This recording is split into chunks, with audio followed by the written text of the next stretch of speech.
I was preparing to share my thoughts about this number plate bracket on Elon's latest purchase when I realized I could just remove it. Luckily, I still had some strong feelings about this headlight to tweet, but then saw that I could just vandalize it with stickers. Not to worry, there's always the rant about how the SP models have a much better display than my peasant MT09. But then I stumbled upon ColorClusterz and learned I could make my display even cooler than the SPs. So then, with nothing to tweet about and a busy day ahead of me installing these 3 new mods on my MT09, I got back to scrolling through social media, since that's what the richest guy in the world seems to do. This number plate bracket really does bother me, mainly because you need parts you'd never expect to need in order to remove it, and the display is just a bit outdated and boring in today's world with TFTs.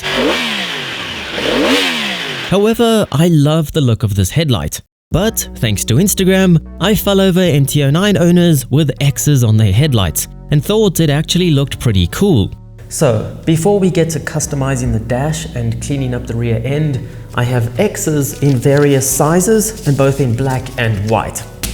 Now, if you don't like this idea, I'm not at all surprised. In fact, I'm kind of still on the fence about it as well, which is exactly why they're just stickers. So in a week's time when I get bored of them, I can simply peel them off. Also, I never ride my bike at night, which is why I'm not too concerned about slightly covering up my bike's headlights. Since there's a vinyl cutter next door to my workshop, I figured we should at least give this a try. We cut these X's on a rainy day when the bike was at home staying dry, so my cousin just made lots of different sizes in the hopes that one would work.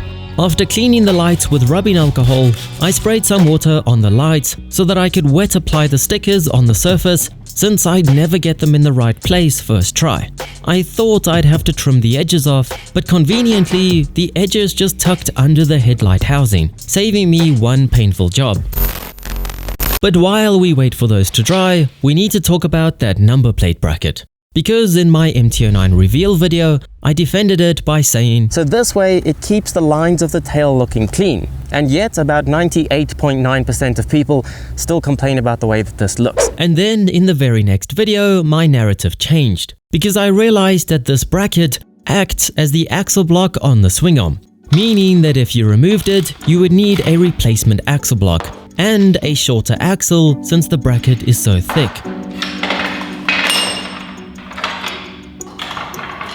A clever design if you want to keep the bracket, but incredibly frustrating if you don't. And I don't. So after a quick trip to Japan, aka Yamaha, I got what I needed. An axle and block for a 2014 MT09, since they have the same swing arm, but without the silly number plate bracket.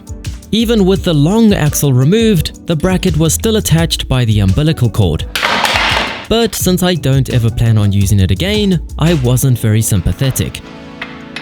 The shiny new parts look good, but the best part is that my calipers now fit in there to align the rear wheel more accurately. And that bracket can no longer hit my hand every time I want to spin the rear wheel to wash it. And holy crap, does this contraption weigh a ton. This bar is solid metal. I mean, of course it has to be strong so that it doesn't just flex while you're riding along, but still, this is at least 3 or 4 kilos off of the bike. And this is unsprung weight. This is before the suspension, so it's worth even more. But now for the fun part. You might remember that I installed the LCD flip kit from ColorClusterz on my last MT09, and it came out looking absolutely awesome. So today we're going a step further than that, because this time they even sent me their new DIY RPM kit. So I'll leave a link to their website in the description, so if you want to see if they make one for your bike. But let's get to this.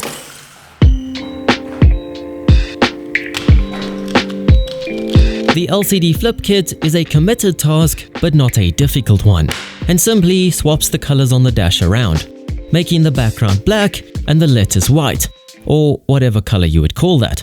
And all we need to do that is this little piece of polarizing film and some instructions. First, we need access to the actual LCD by simply unbolting the display from the bike and disconnecting its lifeline. Then we can crack open the housing by removing the 7 screws on the back, and there it is in all its old-fashioned glory. Then comes the destructive part, removing the stock polarizing film on the screen. I used a heat gun to soften the glue a bit and got underneath it with a razor blade. This terrified me the first time I did it, but thankfully this time I knew it was worth it. It started badly, coming off in chips, but soon got a bit easier and I was eventually left with a display covered in adhesive that needed to be removed. This is definitely the most time-consuming part, and I tried every cleaning chemical I had available to me, including helmet cleaner that actually worked quite well. So this is how the LCD looks without any polarizing film. You can't make out anything on the screen. The film is what makes the text visible, and the angle that the film is applied determines whether the text is black or whether the background is black. And this is honestly my favorite part about this job, because it's rather entertaining. Luckily, the ColorClusterz film comes pre-cut to the darkest angle, so applying it was very easy and it was already looking much better. But now for the RPM kit, that I honestly had no idea was a DIY kit. I should probably have read the description a bit more, but I got distracted by how cool it looked in the photos. Turns out you just get a green, yellow, and red piece of transparent film that you can cut and stick wherever you fancy. I first stuck the green down where I wanted it, with the display on the bike and switched on so that I could make out where the numbers were on the tachometer. This would be much easier on an MT09 that has a straight rev counter and not my one that has a corner in it, but nevertheless I persevered. I then stuck down the yellow, marked where it needed to be cut, and took it over to the bench where I couldn't scratch the display. This is kind of like the poor man's TFT, like how modern rev counters change color throughout the rev range, except where theirs changes color is probably a bit more scientific. My colors simply change where the film is easiest to cut. But with all three colors stuck near to where I wanted them, I could trim off the excess. It doesn't have to be too precise because the housing covers the edges anyway. And finally, I hit it with the heat gun, put it all back together, and turned the brightness all the way up.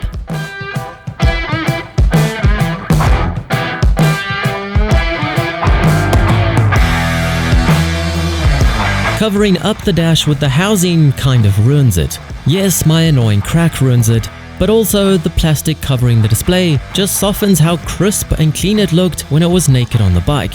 If only it could survive without its housing.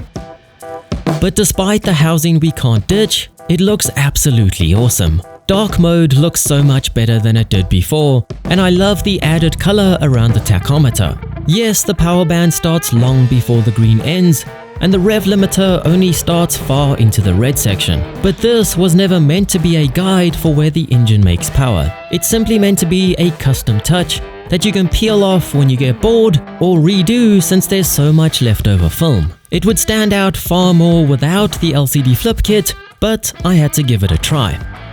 And obviously I can't feel the missing weight of the number plate bracket since I'm not Rossi, but the bike looks much shorter and cleaner. The headlight X's make it look like a hooligan's bike, but right this second I really like it. However, don't be surprised if it goes missing in the next few videos or sticks around forever. But anyway, let me know what else you want to see changed on my MT, hit the like button if you enjoyed this video, and I'll see you on the next ride.